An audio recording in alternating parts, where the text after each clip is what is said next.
45 жумушчу күнү. Ушунча убакыт ичинде өкмөт электроэнергияга болгон баа эмне себептен жогорулаш керектигин түшүндүрүп бериши зарыл. Мындай тапшырманы Жогорку Кеңештин отун энергетикалык комплекси жана жер казынасын пайдалануу боюнча комитети берди.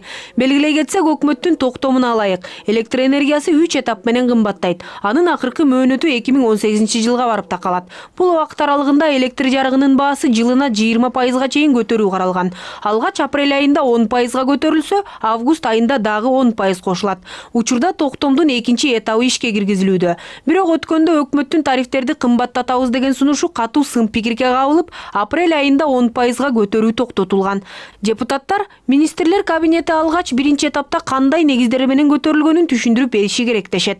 Жана 2 сом 16га кандай негизсиз көтөрдүңөр силер?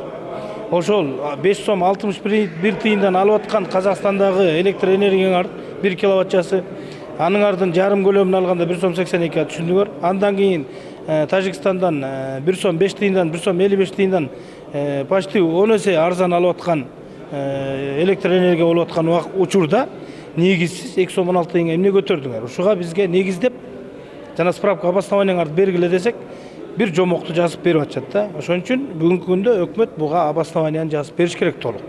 Май айынын соңуна чейин атка минерлер эл өкүлдөрүнүн талаптарын аткарышы керек. Учурда тиешелүү агенттикте эсептөө иштери жүрүп жатыптыр. Атка минерлердин айтымында электр энергиясынын кымбатташына жылдап келе жаткан жагдайлар түрткү болууда.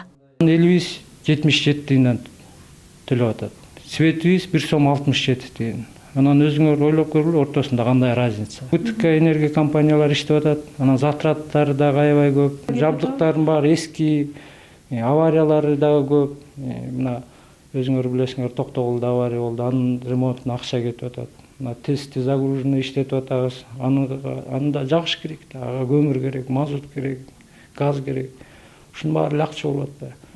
Ошол эле убакта айрым депутаттар өкмөттү тиешелүү токтомуна өзгөртүү киргизүүсүн сунушташууда. Тактап айтканда, документ экинчи этап менен токтоп, кымбаттоолор орун албайт. Муну көпчүлүк эл өкүлдөрү колдоого алып жатышат. 2015 жылы импорт болсо Кыргызстанга тарифти ошонун себебинен көтөрүлгөн. 77 тыйын 700гө чейин, андан кийин 700дөн баштап 2 сом 16 тыйын болуп. Бирок импорт болбогонуна байланыштуу негизинде тарифти кайра түшүрүш керек болчу. Бирок ал токтомду өзүлөрү аткарган жок.